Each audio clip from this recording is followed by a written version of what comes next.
Good afternoon and welcome to the Federal Railroad Administration's Fiscal Year 2022 Railroad Crossing Elimination Grant Program webinar. Before the presentation begins, I'd like to go over the webinar format. We'll start with a brief welcome, introduce our speakers, and then launch into the presentation. Following the presentation portion of the webinar, we'll have a question and answer session during which FRA will address the questions that we've received in the Q&A session questions pod. I will now hand today's presentation over to FRA's Deputy Administrator, Jennifer Mitchell, for the welcome. Jennifer? Good afternoon, everybody. Thank you so much for being here. We are eager and very excited to present the Railroad Crossing Elimination Program. This is the first FRA funding opportunity to be released under the Bipartisan Infrastructure Law. It will provide much needed funding for highway rail and pathway rail grade crossing improvement projects that are focused on improving safety and mobility of both people and goods. This program is dedicated to addressing the most dangerous aspect of railroading. We hope to make some significant safety improvements throughout the country. I want to emphasize that the Railroad Crossing Elimination Program is focused on improving safety and provides funding opportunities directly to your communities. And the Bipartisan Infrastructure Law provides 5 years of dedicated funding for this important program. We are encouraging all eligible applicants to seek funding opportunities to improve the safety of their communities. Please note that all stages of a grade crossing project are eligible under this program: planning, preliminary engineering and NEPA, final design, and construction. Over the last few years, transportation projects, like those eligible under the Railroad Crossing Elimination Program, have experienced delays due to unforeseen environmental requirements and cost overruns. As such, we are encouraging eligible applicants to think holistically about their projects and ensure that they are applying for the appropriate project lifestyle stage that corresponds to their project readiness. More information about the project lifestyle stages can be found in FRA's Railroad Capital Project Guidance that was recently published within the Federal Register. FRA encourages applicants to consider this guidance as they are thinking about their application and project overall. So thank you again for being here, and now I am going to turn it back to our moderator. Thanks, Ms. Mitchell. Our presenters today include Doug Gaskin from FRA's Program and Policy Development Division, Deborah Cobrin, a Transportation Industry Analyst, Sergio Coronado, a Transportation Industry Analyst, Lana Lau, an Environmental Protection Specialist from the Environmental and Corridor Planning Division, Miriam Oma, a Grants Management Specialist from the Grants Management Division, and James Payne from the Office of Railroad Safety. And at this time, I will hand the presentation over to Doug. Thank you all. Doug Gaskin, the Chief of the Program and Policy Development Division here at FRA. I am going to walk you through the agenda and the first couple slides of an overview before I hand it off to my colleagues. But just to set everyone straight in terms of what you can expect today. We're first going to start off with an overview of the Railroad Crossing Elimination Program, all that is required, what is in the statute, and what we expect, information we want you to know in terms of what funding is available, what kind of project eligibilities are available, and eligible applicants. Then we will go through a tutorial on how to apply, because applying for federal funding can sometimes be somewhat of a task. So we'll have a session here on the application process specifically.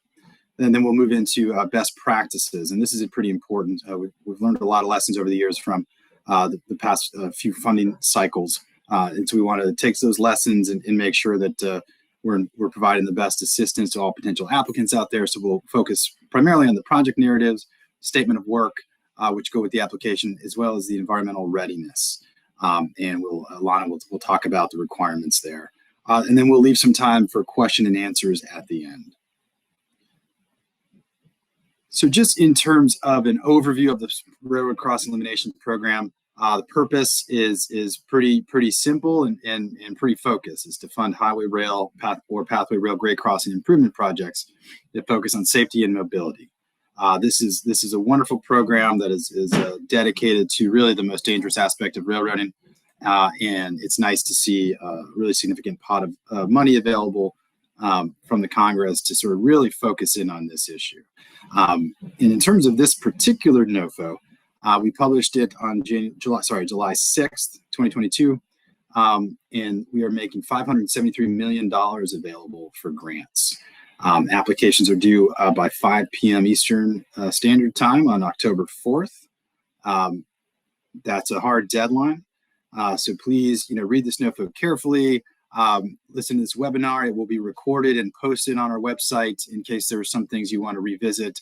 Our team is always available for questions as you go through developing your applications. Please feel free to reach out. Our contact information will be available on the last slide here. But again, just really want to emphasize reading the NOFO carefully and following all the instructions for completing and submitting the application. And again, this deadline is a hard deadline, and applications that are incomplete or received after the deadline will not be considered for funding. So we want to make sure that we're getting in touch with you folks early.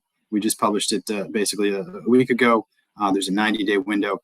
And so we're available now up until really the deadline to assist you throughout that process.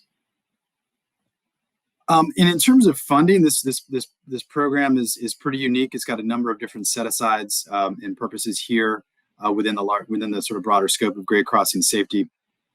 There are planning, as the Deputy Administrator mentioned, for the first time, one of FRA's grant programs has project-specific planning as an eligible activity, which is nice, and I think can really help us get to start an unofficial pipeline of projects that really maybe are big and need a lot of work if we're talking about grade separation or something like that. So there's not less than 3% of the total funding, which amounts to about $18 million, is for planning projects, and there's a set aside within that. $4.5 million is for planning specifically for projects in rural areas or on tribal lands. There's a safety and education component of this program. So these 1.5 million will be made available for safety info and education campaigns. This is somewhat similar to the eligibility in the CRISI program, but again, this is specific to grade crossing safety. So we're interested in some really good partnerships here between communities and other stakeholders who have a real interest in improving the safety of their communities. There's a rural and tribal set aside. So not less than 20% of the total funding, which in this case amounts to $114 million, is reserved for projects in rural areas or on tribal lands. Again, that's a pretty hefty portion, $114 million. And of this $114 million, not less than so again, $5.7 million are reserved for projects in counties with 20 or fewer residents per square mile.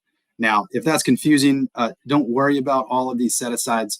We will handle that stuff on our end. But if you are coming in for planning, or you're coming in for the education program, or you are on a rural area or on tribal lands, we want you to tell us that in your application. We will keep track of all the math. Don't worry about that.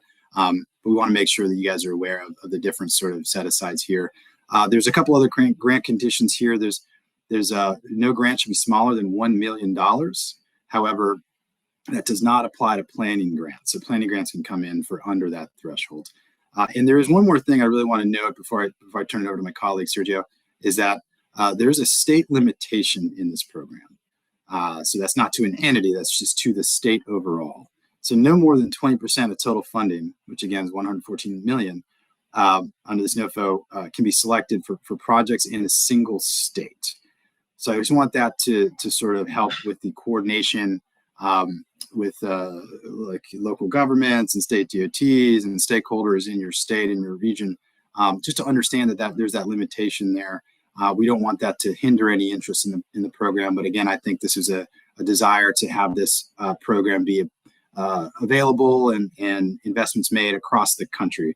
But again, I think if there's some big projects you're considering, be aware of that limitation and make sure that you're connecting the dots with your partners and stakeholders in your state. So those are sort of the big picture slices here of this program. And so I will turn it over to my colleague Sergio Coronado to give you some further details. Good afternoon, everyone. As Doug mentioned, my name is Sergio. I'll be covering a couple of the program conditions. And to start, I'll just talk about the differences between Railroad Crossing and other FRA programs, since this is a new program. So first off, you heard it here first, BCAs are not required for this grant program, so that differs from our CRISI or Fed State partnership.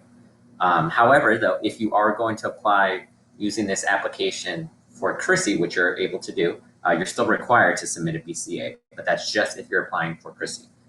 Again, this is not required for crossing. And that doesn't excuse you from providing some, qualitative and quantitative benefits for your program or project.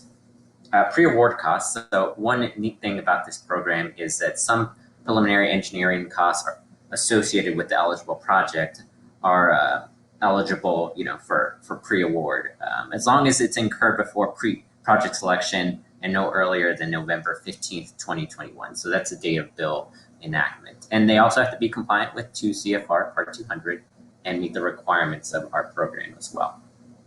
Commuter rail projects. So commuter rail projects are eligible. However, the commuter rail authorities are not. So transit agencies are not an eligible applicant, however, but their projects are. Doug mentioned collaboration, so I'll touch on eligible applicants in a little bit, but if a project is selected, it will eventually be transferred to FTA to administer. So diving in a couple of key program definitions. So we'll start with grade separation. So that's essentially an underpass or overpass to eliminate level crossings between railroads and highway users at an existing highway rail or pathway rail grade crossing. Now a closure is pretty straightforward. It's basically the closing of a highway grade crossing to vehicular traffic or pedestrian traffic. Now an improvement project. So that's a project related to an existing highway or pathway crossing, including installation, repair, improvement of crossing, grade separation, railroad crossing signals, gates, bells, audible warning devices, and related technologies. That can also include highway traffic signalization, lighting, crossing approach signage, and roadway improvements. Pathway improvements are a little different, bollards, crossing panels, surfaces, or other safety engineering improvements. Now, as far as eligible applicants, we have our states, including DC, Puerto Rico, U.S. territories. This is also where our State Department of Transportation will fall. We have political subdivisions of a state, such as our county governments, our federally recognized Indian tribe, a unit of local governments or a group of local governments, so our cities and towns, a public port authority, metropolitan planning organization, otherwise known as the MPO to some, or a group of the entities described above. And I just want to point out, of course, that we don't have a joint applicant process in this program like we do in CRISI or Fed State partnership. Partnerships are encouraged and supported, but at the end of the day, only one entity is going to be legally responsible for carrying out the grant. Now, on to eligible projects. So here we have, again, our grade separation or closure, including the through use of a bridge, embankment, tunnel, or combination. We have track relocation projects, improvement or installation of protective device, as long as these activities are related to separation or relocation project. That's key there. Other means to improve safety, mobility, and goods at highway rail grade crossing. A group of any of these projects as described above, as long as, again, it improves the mobility of people and goods. And now the planning, environmental review, and design of the eligible project type. Jennifer touched on this and Doug touched on this on the planning set aside, but this is important because it doesn't mean your project necessarily has to be shovel ready or construction ready. If you need time to analyze and complete a planning study or complete NEPA, we support that. And we encourage applicants to come in at the appropriate stage for their project. So onto the evaluation selection criteria. So this is what goes into reviewing your application as a whole. We'll start off with the technical merit.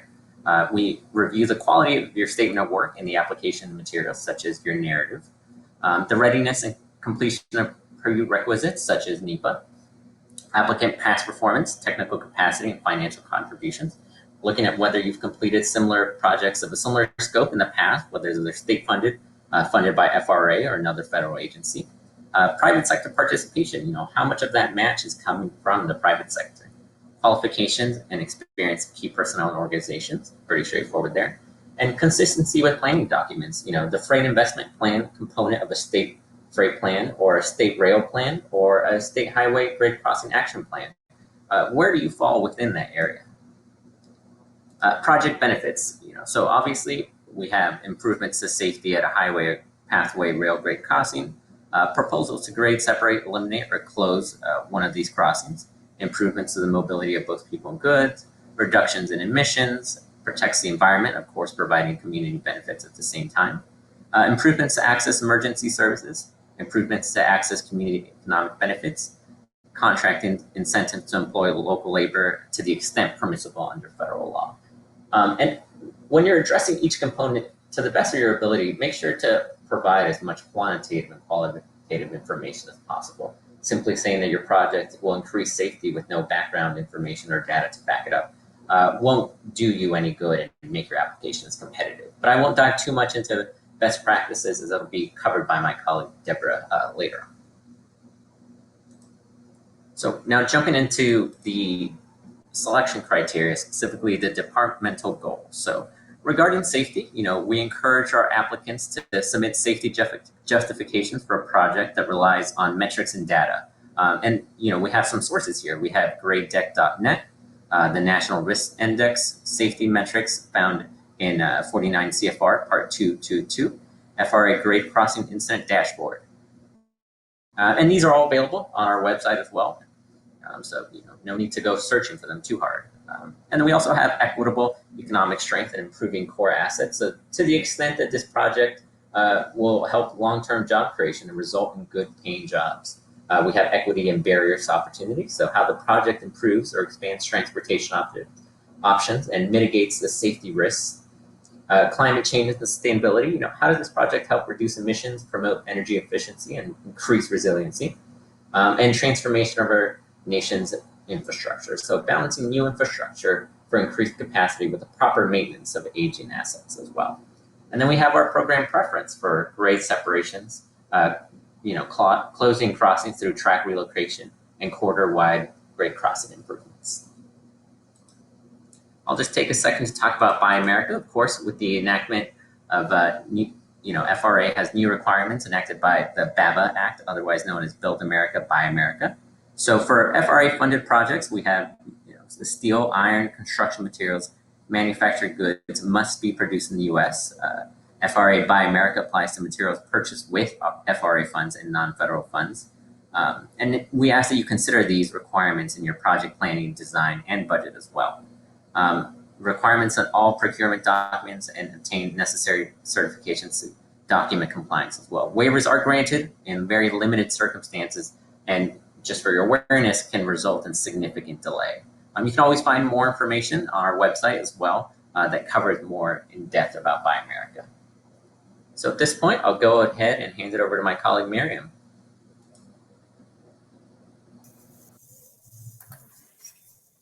Thank you, Sergio. Hello, everyone. My name is Miriam Ohamu from FRA's Grants Division, and I will be covering the next section here on a Nofo overview and how to apply under this program. Okay, so first things first, what is a Nofo? A Nofo is a Notice of Funding Opportunity, and this contains details about the application requirements and procedures for formally requesting federal funding via a grant application.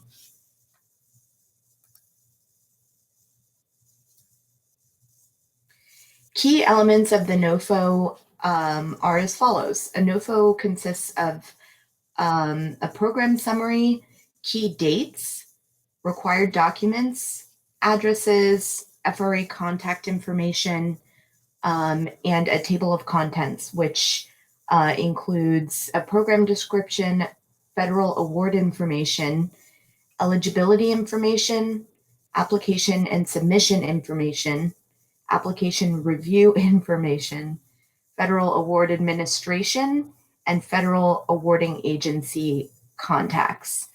And for purposes of this presentation, we'll focus on the three bold items here: eligibility information, application submission information, and application review.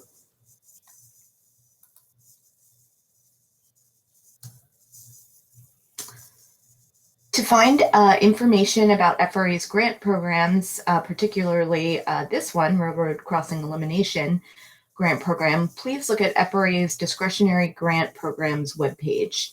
On that page, you can link to some summary information about Railroad Crossing Elimination, or RCE for short, and you will also see a link to the Nofo that announces the grant opportunity in the Federal Register.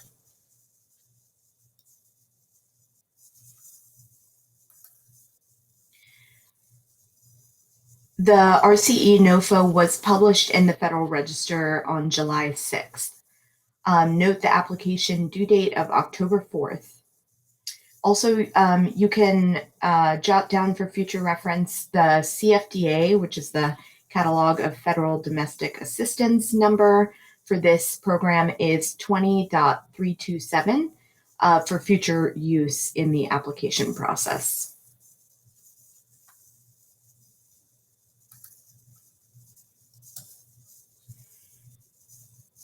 Okay, now you may be asking, how do I apply? Now that I've reviewed the Nofo and I think I'm ready, where do I go? So you can go to grants.gov and enter either that CFDA number I just mentioned, 20.327, or you can search for under FRA, which will list all of the available grant opportunities. And you can click on the appropriate programs. So for this one, obviously, Railroad Crossing Elimination, to go directly to the opportunity. And clicking on the opportunity number that's highlighted here in red will show you a synopsis of the grant program, just so you know you're looking at the correct one.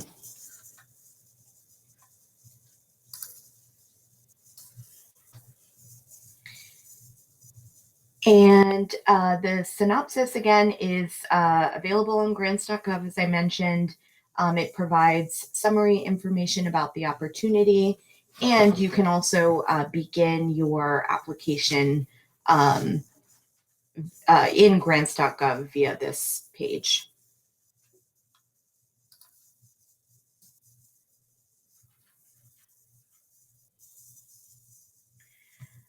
Okay, and then before you pass go, you do have to obtain a unique entity identifier, which is a UEI number. So this is an important change from in the past, as this is a unique number that identifies the sort of applicant entity.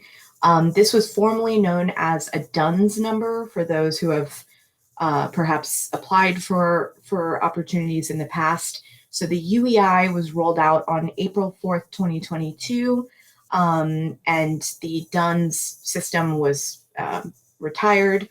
So so this is very important just to take note of. So after considering the requirements of the Nofo and deciding that you might like to apply to this program, be sure that you are registered in the System for Award Management, which is sam.gov, and that your registration is in an active status.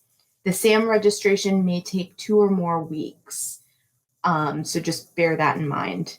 And information about SAM registration procedures is available at www.sam.gov. Again, just to reiterate, on April 4th, the federal government stopped using DUNS numbers to identify applicants. The DUNS number was replaced by a new non-proprietary identifier that is provided by sam.gov, which is the UEI that I mentioned up top. An applicant must be registered in sam.gov and have a UEI to successfully register in grants.gov and submit their application. And just again, please keep in mind if you're a new entity or do not have otherwise have a UEI to sort of build that into your application timeline to make sure that you're able to obtain the UEI so that you can successfully submit your application in time ahead of the deadline. Okay, so next, what do I include in my application? So here are the required documents. As you prepare your application, of course, be sure to focus on those required documents listed in the Nofo to include the project narrative, statement of work, environmental compliance, aka NEPA documentation, and then draft use or ownership agreements, if applicable.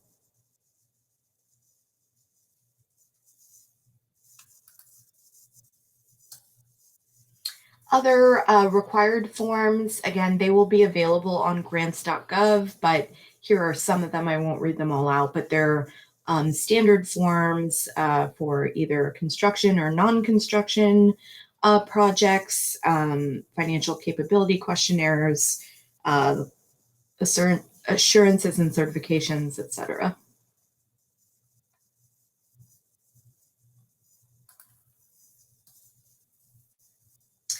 Okay, and then for additional information and help as you are preparing your application, this screen grab here shows the grants.gov page. At the bottom of the synopsis page, there is a link to additional information, so you can click on that.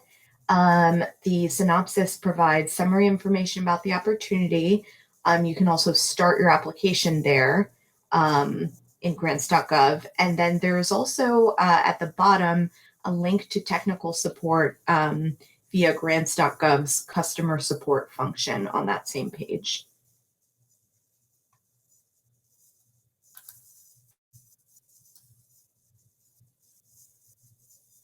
And then just to give a sort of overview of the application review and selection process once it gets to FRA.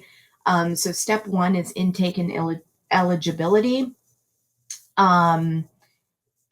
where FRA staff will review applications for completeness and eligibility to determine whether the application would be ready to move to the evaluation stage, which takes us to evaluation.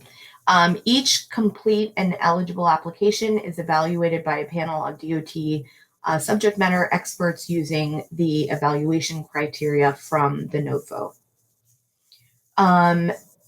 Step three is selection, where final funding decisions are made by taking into account the evaluation selection criteria outlined in the Nofo. And then step four is announcement. A press release will come out that announces which projects were selected. This takes approximately 4 to 5 months following the application due date. So just for planning. Also, following that step, FRA staff usually will begin to contact selected recipients to sort of begin the pre-award initiation process.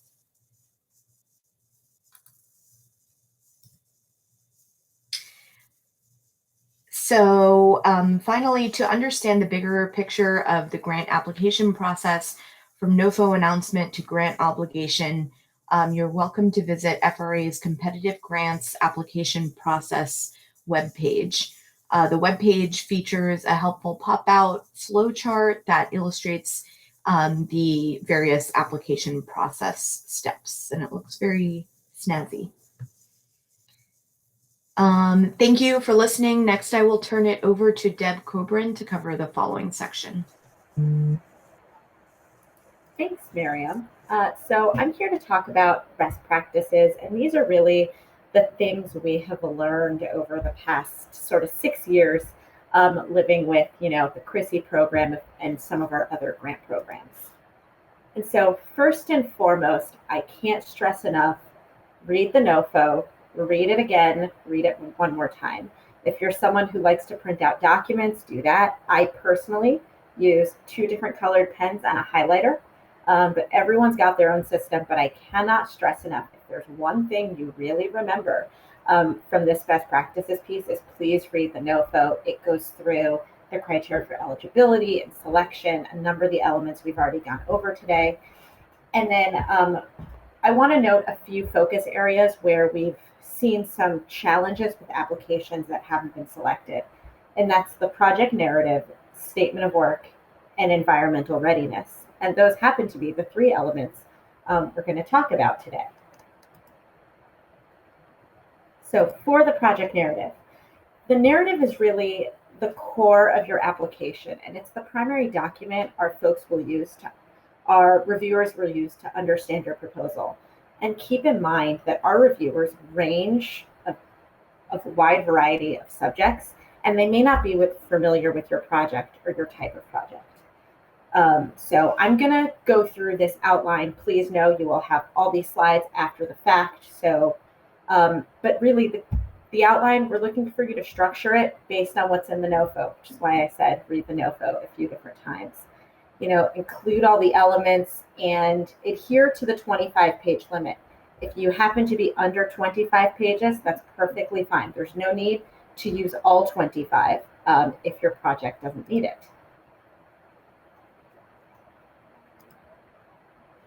On the cover page, we're going to ask if you have submitted this project for another federal grant program, or if you intend to submit this project for another opportunity, say CRISI, please go ahead and just let us know. That's something that helps us out quite a bit on our end with reviews. For the project summary, this is your elevator pitch. This is your quick, 4 to 6 sentences on what your project is. We like to think of this as asking the journalist questions of who, what, where, when, and why. Those are the things you're trying to briefly capture in the project summary. And if you're looking for additional guidance on maybe what we're looking for in a summary, if you go ahead and look at prior CRISI selection press releases. So you can look at the one we did for fiscal year 21 that came out last month. That gives you a good sense of sort of what we look to put in those short summaries. It's really top level information. I'll get into where the detail best goes in the project narrative shortly. Project funding. This is always a question. What should we include about the money? And so first and foremost, only the eligible costs we care, and for the part of the project that you're submitting. Please specify the source of the funds, be it state funds, local funds, ballot measure, whatever it is, just let us know and provide those details. If it's an in-kind match, go ahead and tell us what kind of in-kind match it is. And sort of describe the funding arrangements, and to the extent possible, include the funding commitment letter. So if a business has agreed to provide funding, go ahead and add that letter. If a city council has, and maybe you don't have a resolution, but you have the minutes, go ahead and include those. And also, please let us know if this match wouldn't be available until a certain date or needs to be spent by a certain date. If there's goalposts around it, that's something that's absolutely helpful for us to know. I'm skipping over eligibility because Sergio spoke about that earlier. And now we get to the detailed project description. So we did our 4 to 6 sentence summary of above, and this is where we get into some of the details. And this is where you hone in on your projects. And you're supposed to discuss, the challenges and the benefits, and to the extent possible, please include data to support these benefits, and how the project components are related. This is a good place to use photographs or diagrams, and also to identify the beneficiaries, the host railroads, the operators, all the parties really involved with this project. Location, right? Where is the project? We have found that Google Maps tends to be a good tool for folks to use. We're just looking for you to identify the city, the county, a map of the project, the railroad mileposts, as well as the latitudinal and longitudinal data. And I will skip ahead very quickly because we're also looking for the grade crossing information. And for this, we're going to be looking for the inventory number and some information on who the operators are, the railroad that owns the crossing, as well as the roads that are intersecting the crossing. And so we're just, from project location and grade crossing information, we're just trying to figure out exactly where this project is. Evaluation and selection criteria. As Sergio went over before, we have a number of evaluation and selection criteria for this program. And this is separate from the detailed project description.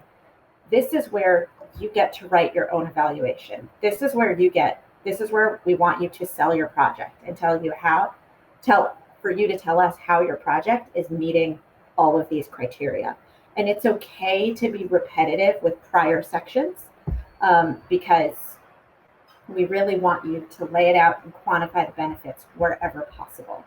And so, as I said before, not everyone who's going to be reading your application is going to be an expert in everything. That's just the nature of life. So to the extent that you can make a clear argument, for why one element means one thing, make our job of selection hard and sell yourselves really well in this section.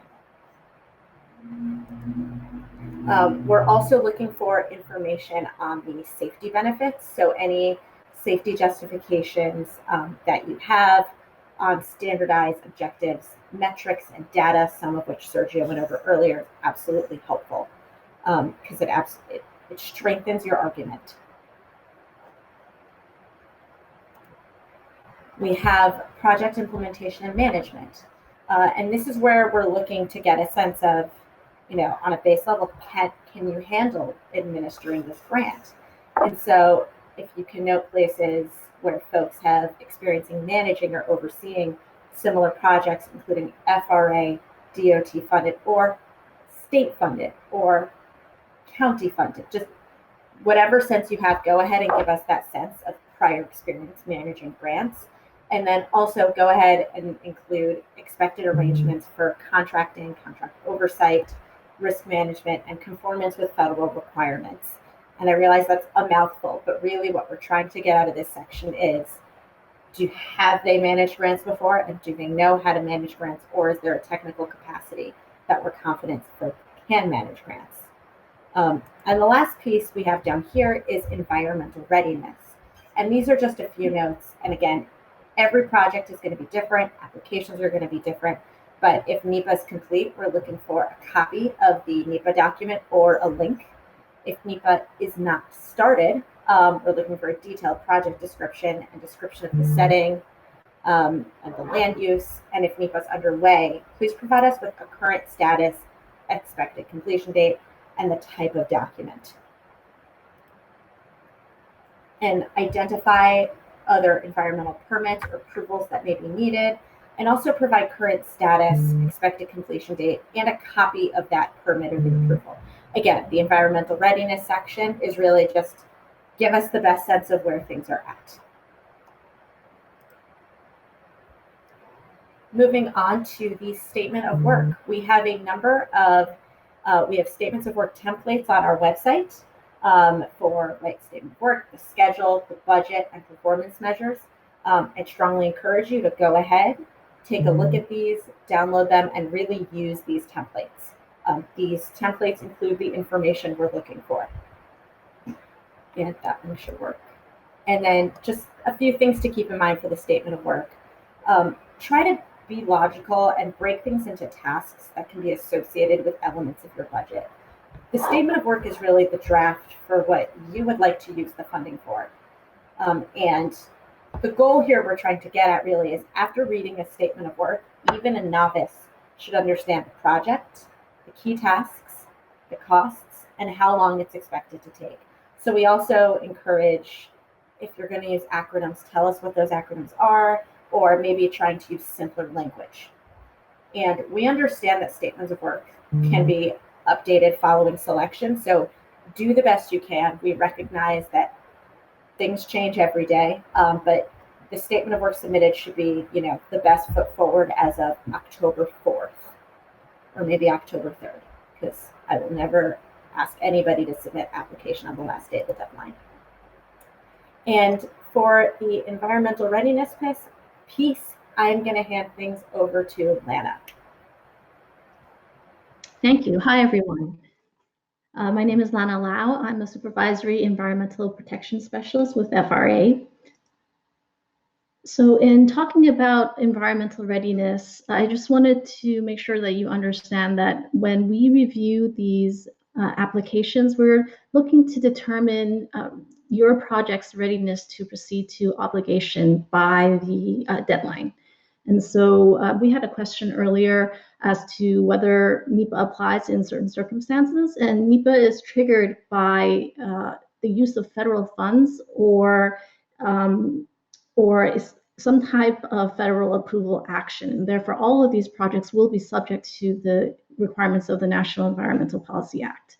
And those include other environmental regulations, such as the National Historic Preservation Act, Endangered Species Act, and others that will depend on the scope of your project, as well as what natural and human environmental resources may be in your project area. Our FRA environmental protection specialists have a lot of experience in environmental review and permitting and managing these types of projects. And so based on our expertise and the information that you provide in your application, we'll determine the environmental readiness. And so we can only do that based on the information that you provide in the application. We can't call you or reach out to you to ask for clarification or for additional information. So please do your best to include as much and as complete the information as you have. And so that would include the project description and location, any project planning that you've done to date, any past or present environmental studies, and your NEPA document does not have to be complete. You don't even have to have started it, but it is very helpful if you can give us a sense of not just the scope of your project, but whether you in consultation maybe with the consultant or previously with FRA, if you have an idea of what level of NEPA documentation may be required. If you have already done some public outreach or agency meetings and coordination, it's helpful to include information about that as well. And if you have the ability to start looking at and considering what potential environmental impacts may occur as a result of your project, it's helpful to let us know that as well.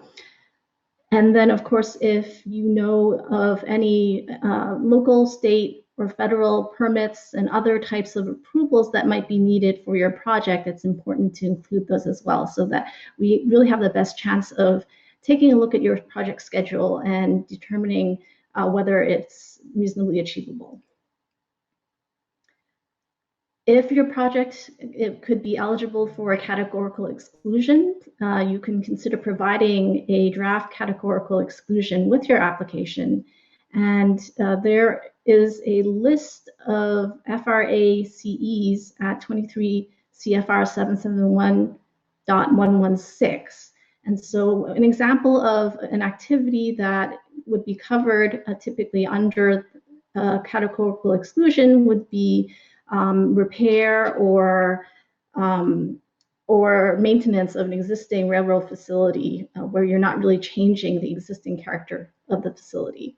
And so that list includes a bunch of other activities that typically would be covered under a CE. And for certain proposals where you're not even having ground disturbance, or you're just doing research and things like that, even more simplified type of documentation could be considered. It's possible that your project would not fit very clearly into one of those listed CEs, and so you may need to prepare an environmental assessment or an environmental impact statement, depending on your project's potential for significant environmental impacts. And so there are a lot of different requirements to navigate. And so, I encourage you to contact us, reach out, and let us help you, have a discussion and make a final determination about what an appropriate class of action may be for your project. And so the following 3 slides are really just various links to information about the NEPA process and the requirements. There's a link to the Categorical Exclusion worksheet that you could use, as well as other information more specifically about, for example, here, the Section 106 requirements for historic resources. And with that, I will turn things over to James Payne.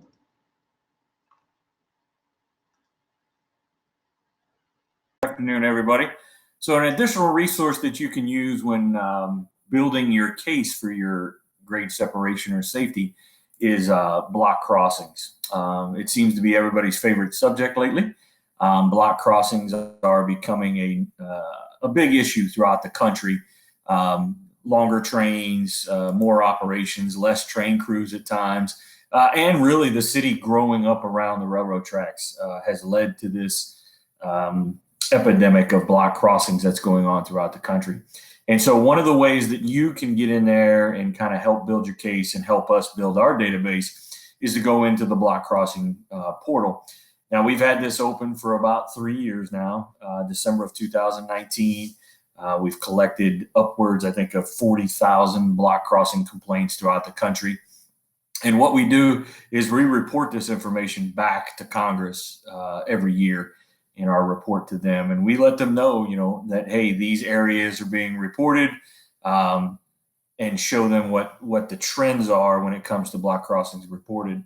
And so this actually, you get in there, you can enter these block crossings into this web portal, and it actually can be one of your additional resources, as I stated, for helping build your case. Because if you go in there and say, hey, look, we've had 200 block crossings since December, this is becoming an area we need to address and we need to change something, that definitely helps. And then that also helps us because we get to go, as I stated, we go to Congress.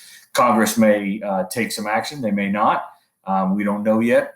But I will say the sentiment on the Hill right now is they are ready to do something, because there's a lot of nothing going on when it comes to block crossings. And we are trying. The FRA is trying very hard to address these issues. And so with that, we currently have out, oh, I thought there was another slide. We currently have a request for information out there right now on the Federal Registry to ask the public on what else would they like to see in the web portal. Keep in mind, if you do fill that out, like we have limitations. You can't upload pictures. We don't have that security to be able to do that kind of stuff.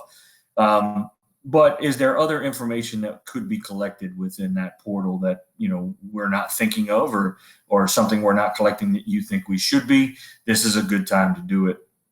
And so I would recommend you put this out. If you have social media, put it out on social media, and just start letting everybody know that this block crossings portal is out there, and it is a tool for you to use. And so with that, I believe that would be it for me. I think I was last, wasn't I, guys? Nope. Yeah. Thank you, James. Again, this is Doug, and thanks to all of our presenters for participating today, and for all of you for joining. I just want to go over a couple recaps here, just to make sure that we hit the main points again. Always read the Nofo carefully. And as Deb said, read it several times, probably 10 or more. There's a lot of information there. It can be confusing, it can be long, and some of it may seem a little bit boring, but it's very important. And everything in there is there for a reason, whether that's the program criteria or the application process or the deadlines or anything else, the priorities that we're trying to get through here in this important program. So read that carefully.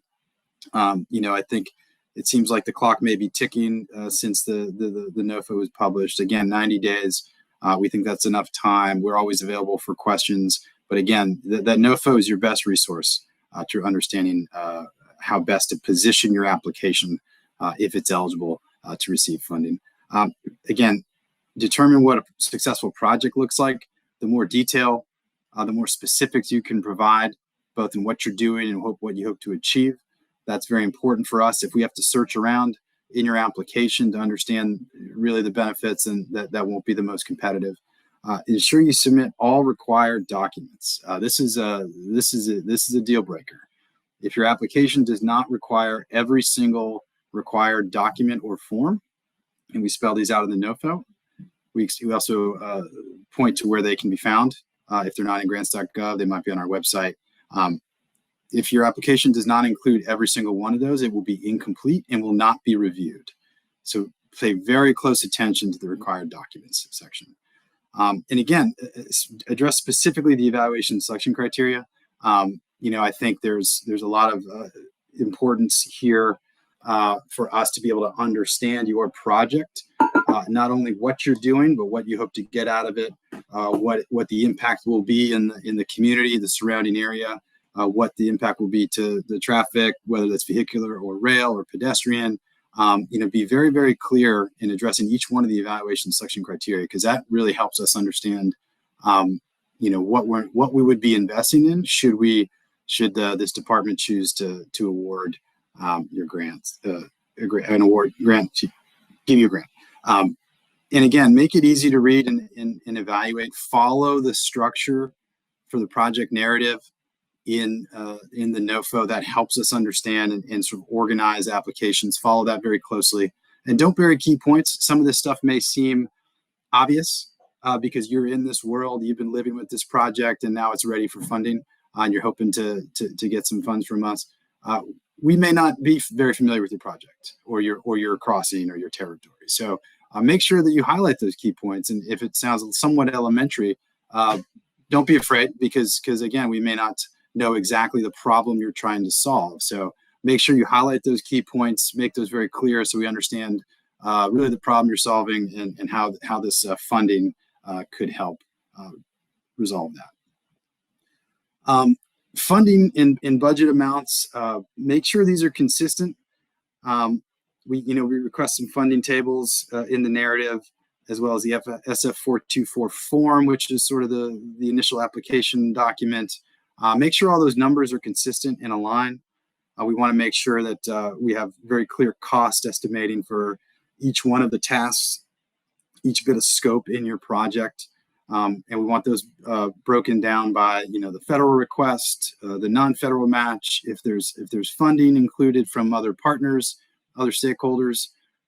We want to know exactly what that is and how that breaks out. So just make sure all the funding is consistent throughout your application. And again, only include project costs that are expected to be incurred after grant selection. That's very important. We can't fund an ongoing project.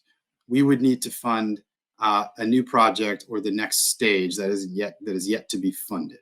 So don't submit for a project if I think there was a question about planning. If you're in the planning stage, that's wonderful. Apply for the next stage for us, the PE, NEPA, or whatever it may be.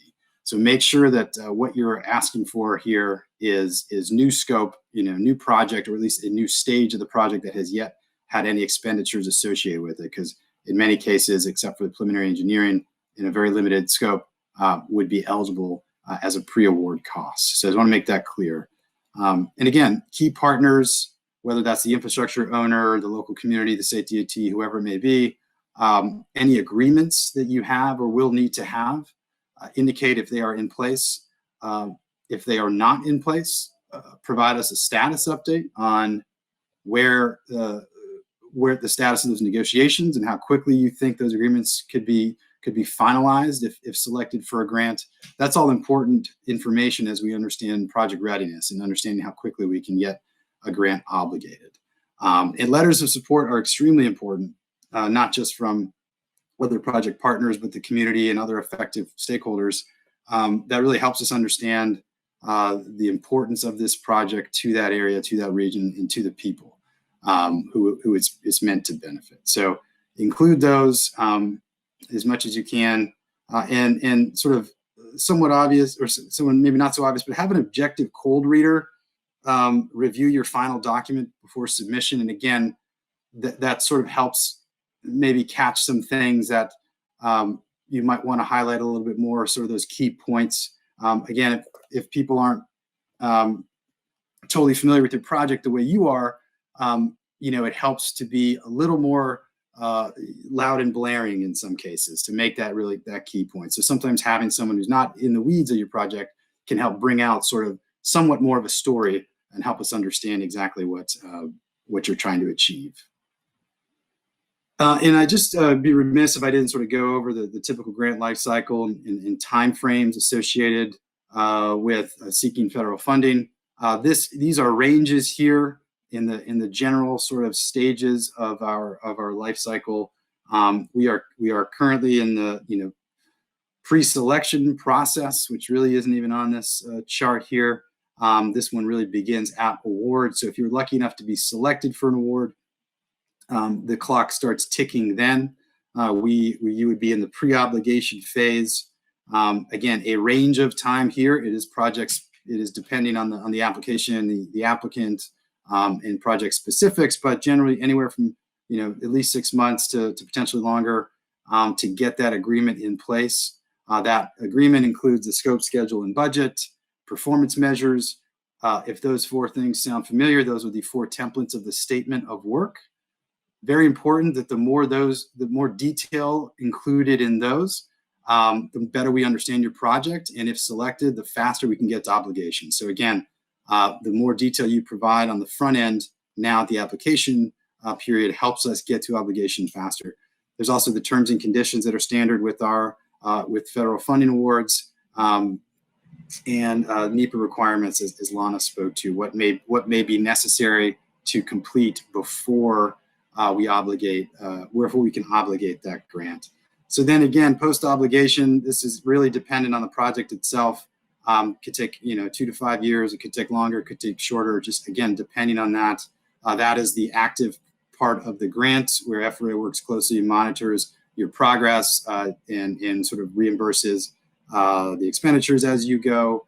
There are some requirements there, which would be quarterly progress and financial reports, reviews of invoices and that sort of thing, routine monitoring, site visits if necessary, and then close out as sort of the end of the project once if it's construction, once it's complete, closing that out and all the sort of associated documentation there. So again, that's the sort of general time frame. That doesn't mean everyone will follow this to a T, but just in general, that's sort of what we're looking at. So again, if you talk about when can you expect to hear about your award if you apply, again, the application window closes October 4th. Our review period, and again, this is depending on number of applications and that sort of thing. It takes anywhere from 5 to 8 months to finalize those awards. And so we're really looking sometime in the spring of 2023 is really when I think we could expect to make some awards. However, we hope to beat that, but really it's not going to be in calendar year 2022. So just in terms of preparation and planning and where this project fits into your overall needs, just in terms of timing, the awards won't be in the calendar year 2022, but obviously we were looking to expedite as much as we can. All right. Thanks, everybody. That's all the time we have. Doug, did you have any last things you'd like to say before we wrap? No, I think, thank you, Mary. I think I want to thank you all for attending, for your interest in this program. All of us here, these presenters, and more of us at FRA, all of our colleagues here are available to answer any questions you may have. Our contact information is listed here. For anything really related to the program, you can come to Deb, Sergio, or I. Miriam is our expert on the application process as well as our grant program. She does a lot of these with us. And Lana, obviously, in the environmental perspective here, and the Office of Safety, James Payne. They're our good partners here at FRA. So we are all available to answer any questions you may have. Feel free to reach out, give us a call, shoot us an email. We're always happy to help in any way we can. But again, thank you for your interest, and look forward to speaking with some of you and looking at some really strong applications that come in. All right, thank you all for joining us today for the fiscal year 2022 Railroad Crossing Elimination Grant Program webinar. A recording or video of today's webinar will be available on FRA's website in the next week. The webinar will end in about 20 seconds, so please copy or screenshot the contact information you see on your screen. As a reminder, the presentation file from today's presentation will be available via the FRA's website in about 24 hours, which you can access via web link 1. Again, thank you so much for joining us, and the webinar is now at an end. Thank you.